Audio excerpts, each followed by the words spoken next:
Você sabe me dizer quanto tempo você já viveu? Eu não estou falando da sua idade, mas eu estou falando de quantas horas, de quantos dias você realmente viveu na sua vida. Porque tem gente por aí que já viveu 80 anos de vida, mas aproveitou na verdade só 8. A gente passa a vida inteira achando que a gente está com falta de tempo. A gente passa a vida correndo atrás das coisas, ocupado demais, cheio de tarefa para fazer, sempre atrasado com alguma coisa. Mas sabe qual que é a verdade? Talvez não esteja faltando tempo na sua vida, talvez esteja faltando sabedoria em como você usa o tempo que Deus já colocou nas suas mãos. E é sobre isso que a gente vai conversar nesse nosso vídeo de hoje. Olá, tudo bem? Meu nome é Renato, seja muito bem-vindo aqui ao nosso canal Bíblia Talk. É uma alegria poder ter você aqui junto com a gente. Nesse canal a gente abre a palavra de Deus para entender o que ela está falando para a gente de verdade, de uma forma prática, direta e objetiva para a sua vida, que faça sentido no seu dia de hoje. A gente está nesse exato momento numa série que se chama Mordomia Cristã. E a gente já falou sobre mordomia, a gente já falou sobre a mordomia do corpo, a gente já falou sobre os sentimentos, sobre a mente, sobre o espírito, mas hoje a gente chega numa área que atravessa todas essas outras. Hoje nós vamos falar sobre o tempo, porque tudo o que você faz acontece dentro do tempo. Você trabalha no tempo, você descansa no tempo, você ora no tempo. Você já parou para pensar isso? Você ama as pessoas no tempo, você serve a Deus no tempo. Então a pergunta ela fica muito mais simples. Qual que é a pergunta? Como é que você está administrando os dias que Deus te deu, o dia que Deus colocou na sua mão? Porque a forma como a gente entende e usa o tempo que Deus nos dá vale muito na nossa mordomia cristã. A gente divide o nosso tempo em 3 partes. E eu tenho certeza que você sabe quais são elas. A gente divide o tempo no passado, no presente e no futuro. E a primeira coisa que a gente precisa entender aqui nessa lição de hoje é isso. O passado já ficou para trás, não tem mais como você fazer nada, você não consegue voltar lá. Não importa quanto você se arrependa ou quanto você queira mudar alguma coisa que você fez lá. Não importa quanto isso pesa para você. Não importa quantas vezes você fique aí revivendo aquela cena na sua cabeça. Aquilo já aconteceu e não tem mais nada que você consiga fazer. Mas a boa notícia ela vem agora, porque Miqueias 7,19, Miqueias vai dizer que Deus ele lança os nossos pecados na profundeza do mar. Então é como se Deus ele estivesse dizendo, isso não define mais quem você é. Então aquele tempo que você desperdiçou, aquela chance que você perdeu, aquele erro que você cometeu, aquele pecado que você confessou diante de Deus, você não precisa mais ficar carregando ele, porque ele não define quem você é. E o que a gente faz? A gente aprende com aquilo que já passou e a gente segue em frente. Você pede perdão, você entrega a Deus e aí você segue a sua vida. Isso é muito importante que a gente entenda agora. Mas e o futuro? O que a gente faz com o futuro?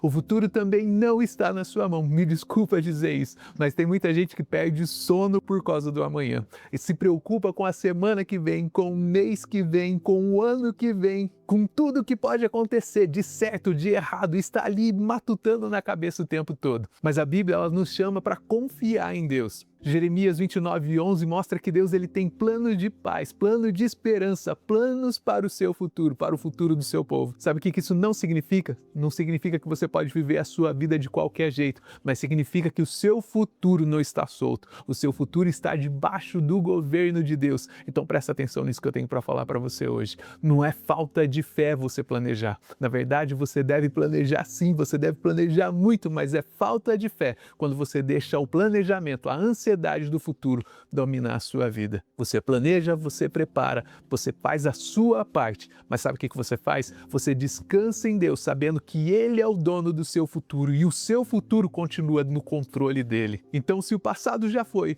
e o futuro ele pertence a Deus, onde é que eu e você nós tomamos as decisões? Onde é que eu e você realmente administramos a nossa vida? E a resposta é aqui, é no hoje, é no agora, é no presente. E se você prestar atenção, você vai ver que Jesus ele falou de uma forma muito clara sobre isso, lá em Mateus, no capítulo 6, no versículo 34, que diz assim: portanto, não vos inquieteis com o dia de amanhã, pois o amanhã trará o seu próprio cuidado, seus próprios cuidados. Basta ao dia o seu próprio mal. Você consegue entender o que está escrito aqui? Em outras palavras, o que Jesus está dizendo é que cada dia já tem o seu próprio desafio. Você não precisa pegar o desafio, os problemas de amanhã e trazer para dentro do seu dia de hoje. Mas eu quero que você preste muita atenção no que Jesus não está dizendo aqui. Jesus, ele não está dizendo seja irresponsável. Ele não está dizendo não pense no futuro. Na verdade, o que Jesus está dizendo é o tempo que você realmente consegue administrar e fazer qualquer coisa, qualquer decisão que você precisa fazer. É hoje, é agora, é esse dia que você tem. E a Bíblia mostra isso de um jeito muito bonito na história do maná. Eu não sei se você conhece. Quando o povo de Israel estava no deserto, Deus ele mandava pão do céu todos os dias. Esse pão chamava maná. Então todo dia tinha provisão, mas tinha um detalhe muito interessante nessa provisão. Eles não podiam guardar o maná de um dia para o outro. E quando eles tentavam guardar o maná de um dia para o outro, ele estragava, sabe por quê? Porque Deus estava ensinando aquele povo a confiar nele todos os dias, um dia de cada vez. Então, cada dia já vinha com a sua própria provisão, cada dia já vinha com a sua própria dependência, cada dia já vinha com a própria oportunidade de confiar de novo em Deus. E isso fala muito sobre a gente. Porque tem gente que está tão preocupada com amanhã que não consegue viver o dia de hoje. Tem pessoa que está com o corpo aqui, nesse exato momento, assistindo essa aula, mas a mente dessa pessoa está lá no futuro, está lá na frente, está sentada na mesa com a sua própria família, mas está pensando no trabalho. Está brincando com o filho, mas a cabeça está no celular. Está no culto, mas a cabeça está pensando na segunda-feira, no que vai acontecer lá. Está no presente fisicamente, mas não está aqui porque a mente está em outro lugar. E você sabe qual que é o maior problema disso tudo? O maior problema disso tudo é que o presente desperdiçado, ele não volta nunca mais. Aquele abraço, ele não volta nunca mais. Aquela conversa, ela não volta a ser igual. Aquele momento especial com Deus, ele não volta mais. Aquele dia, ele não vai ser nunca mais igual. Então eu quero que você preste muita atenção nisso que nós estamos falando hoje, porque se o presente é o que Deus colocou na sua mão para você administrar no dia de hoje, a pergunta que nós precisamos fazer é: como é que eu cuido dele com sabedoria? Eu quero que você saiba que a Bíblia nos ensina que existe um tempo determinado para cada coisa. Se você olhar lá em Eclesiastes 3:1, você vai ver que existe um tempo, um propósito determinado no céu para cada coisa que a gente vive. Tem o tempo certo, tem a hora certa de plantar, tem a hora de colher, tem a hora de chorar, tem a hora de se alegrar, tem a hora de trabalhar. E da mesma forma também tem a hora de descansar. O que isso significa? Significa que nem todos os momentos é para você fazer na mesma hora, no mesmo momento. Então, se você quer produzir 24 horas por dia, você vai virar escravo. Mas se você nunca assumir a sua responsabilidade, você vai cair na negligência. Sabedoria de verdade é você conseguir discernir qual que é o tempo que você está vivendo. É você saber quando você precisa trabalhar e quando você precisa parar de trabalhar, quando você precisa falar e quando você precisa se calar, quando você sabe quando correr e quando você sabe quando descansar. Paulo ele também vai falar sobre isso lá em Efésios, no capítulo 5, do versículo 15 e 16. Ele diz lá que a gente deve viver como sábio, aproveitando ao máximo cada oportunidade que você tem, porque os dias que nós estamos, os dias que nós vivemos são dias maus. Olha só que interessante o que ele está falando. Viver como sábio não significa você viver ocupado o tempo todo, mas significa você viver com propósito. Significa que você não está apenas enchendo a sua agenda, você está enchendo o que realmente importa. Porque tem muita coisa boa na vida para você fazer.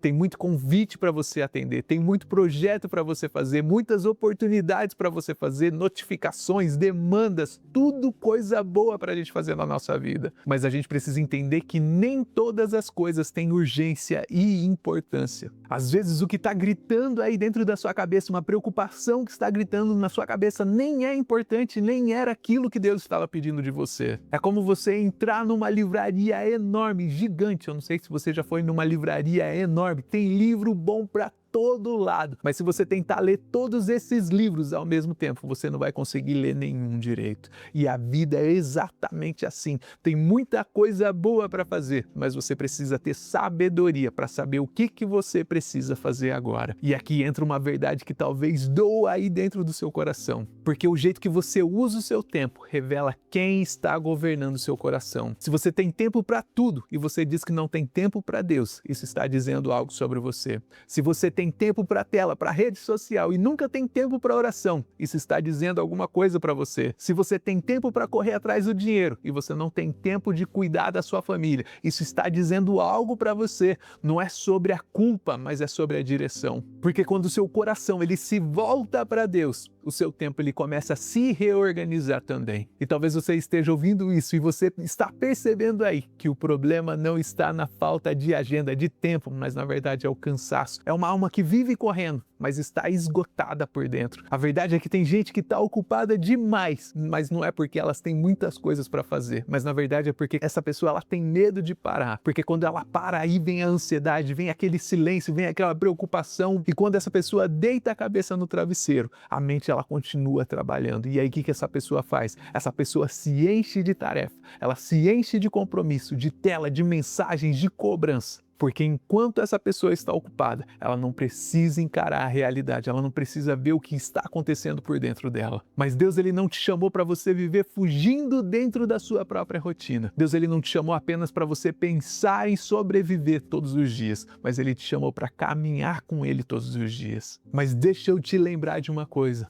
o seu valor ele está na sua produtividade. Você é amado por Deus porque você é filho, porque você é filha. Descansar também pode ser um ato de fé, porque quando você descansa, você está dizendo para Deus: Senhor, eu não sustento o mundo nas minhas mãos, mas Tu sustentas. Então quando você para um tempo, você começa a orar, você está dizendo para Deus: Deus, eu preciso mais da Tua direção do que da minha pressa. Então hoje talvez Deus ele não esteja chamando você apenas para organizar melhor a sua agenda, talvez Ele esteja te chamando para entregar o seu coração, a sua agenda na mão dele, entregar a sua ansiedade, entregar a sua culpa, entregar a sua pressa, porque tempo no final das contas não é uma questão do seu calendário, na verdade é uma questão de confiança no Deus que você serve. E em quem que você está confiando quando começa o seu dia? Será que você está confiando na sua própria força, na sua própria pressa, na sua própria capacidade de resolver tudo? Ou será que você está confiando no Deus que te deu o dia e te dá a graça para viver todos os dias? Então hoje, antes de você tentar mudar tudo, eu quero que você se volte para Deus com simplicidade, com sinceridade e você diga para Ele: Senhor, me ensina a viver os meus dias contigo, me ensina a não ser escravo da pressa, me ensina a não desperdiçar o meu tempo presente com tantas outras coisas e me ensina a descansar sem culpa. Senhor, me ensina a trabalhar com sabedoria e me ensina a entregar nas tuas mãos aquilo que eu não consigo controlar. Porque quando Deus governa o seu coração, Ele também começa a ordenar os seus dias. A sua vida ela não vai mudar porque a sua agenda ficou mais organizada. A vida ela muda quando o coração ele se volta para o lugar certo. E o lugar certo do coração é nas mãos de Deus. O tempo é um dom, meu irmão, e você precisa entender isso. O tempo não é um castigo, não é um inimigo, ele é um dom. E cada dia que Deus nos dá é uma oportunidade nova de caminhar junto com Ele. E se você pudesse lembrar apenas de uma coisa dessa lição de hoje, é isso: o passado você entrega, o futuro você confia e o presente você administra. Porque você tem 24 horas no seu dia e 24 horas não é pouco. 24 horas é exatamente o que Deus te deu para viver no dia de hoje com sabedoria. Me diz aí nos comentários o que você achou sobre essa lição de hoje, já compartilha com alguém que precisa ouvir isso sobre o tempo. Se você ainda não é inscrito nesse canal, se inscreve agora, já ativa o sininho das notificações, já deixa um like nesse vídeo porque ajuda demais o nosso canal. E eu espero, como sempre, que você tenha aprendido pelo menos uma coisa ou duas com o vídeo de hoje. Se Deus quiser, nós nos vemos no próximo.